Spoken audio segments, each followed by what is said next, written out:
हमारे नुमाइंदे, हम ऐसा बदकिस्मत जिला हैं, जब नुमाइंदों की हम लिस्ट बनाएं तो पाकिस्तान की जो पावर कॉरिडोर की टॉप रेटिंग के लोग हैं ऑलमोस्ट वो सारे के सारे उस लिस्ट में मौजूद होते हैं। पीटीआई की टॉप रेटिंग देखें, पीपल्स पार्टी की टॉप रेटिंग देखें, जेयूआई की टॉप रेटिंग देखें, मुस्लिम लीग नवाज की टॉप रेटिंग देखें, और फिर वापस आकर जिले में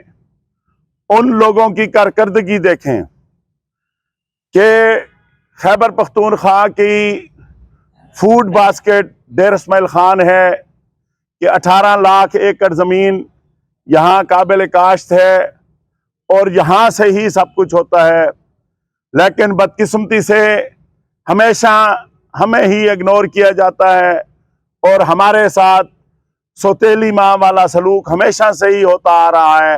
क्योंकि हमारे नुमाइंदों की बेहिस्सी है और रिवायती तौर पर शायद वो हम उनको कहें सख्त अल्फाज हैं, मुनाफिक हैं, हम लोगों पर वो सराइकी में कहते हैं लवरीज नहीं होती उनकी, या फिर हम लोगों के मुतालबे शायद कोई और होते हैं, या हमें लॉलीपॉप पर उन्होंने रखा हुआ है कि गली नाली ट्रांसफार्मर खंबा एक क्लास 4 की नौकरी, इसके अलावा कभी उन्होंने हमें आगे जाने नहीं दिया। वो भी बिकती हैं। तो हमारी उनसे ये रिक्वेस्ट है कि खुदारा हम लोग आपकी तरफ रुख इसलिए ही नहीं करते कि सबसे बड़ी इंडस्ट्री हमारे पास एग्रीकल्चर इंडस्ट्री है, हम लोग अपने हाथ से कमा कर खाने वाले लोग हैं, इसलिए आपके दरवाज़ों पर सलाम नहीं करते। तो इसलिए शायद आप हमें इतना मोहताज कर देना चाहते हैं, इतना बर्बाद कर देना चाहते हैं कि हम आपके दरवाज़ों पर आएँ और हम आपसे मिन्नत करें कि खुदारा हमें हमारी ज़मीन आबाद करने के लिए ये पानी की अरेंजमेंट कर दें। एक चीज़ उनको ये मैं बता दूं कि आप जो कर रहे हो, हम जब आपके दरवाज़ों पर आएंगे तो फिर ये ना हो कि आग हो, ये ना हो कि आप लोग खुद जल रहे हो उसमें, जब हम जलेंगे तो फिर हम सबको जलाएंगे।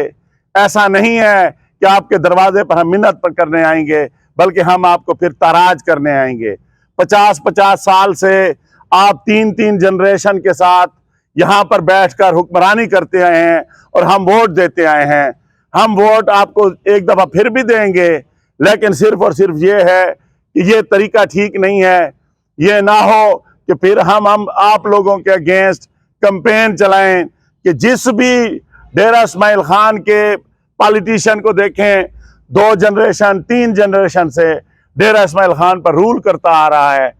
लेकिन उनकी अपनी कैपेसिटी तो बिल्ट हो रही है, हम नीचे ही जा रहे हैं मुसलसल, पाकिस्तान की तरह हम नीचे जा रहे हैं। उनकी शायद लफाजियाँ सिर्फ पाकिस्तान के लिए तो होती हैं, हम तो ऐसे बदकिस्मत लोग हैं जिन पर लफाजियाँ भी इस्तेमाल नहीं की जाती, लिफ्ट भी हमें नहीं कराया जाता, नाम भी हमारा नहीं उठाया जाता। और दूसरा,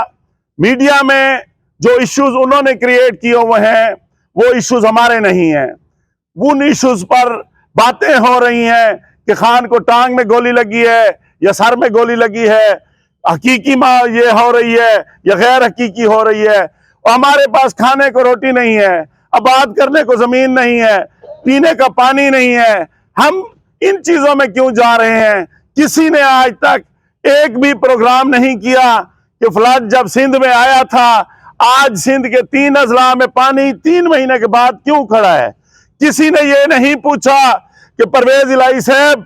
कि आपका तौसा से लेकर कश्मीर तक पूरे का पूरा इलाका डूब गया था, इंफ्रास्ट्रक्चर खत्म हो गया है, और यहाँ CRBC और वहां पर उनका डेरा गाजी खान मुकम्मल डिवीजन खत्म हो गया है। कितनी इमदाद आपने की है? डेरा इस्माइल खान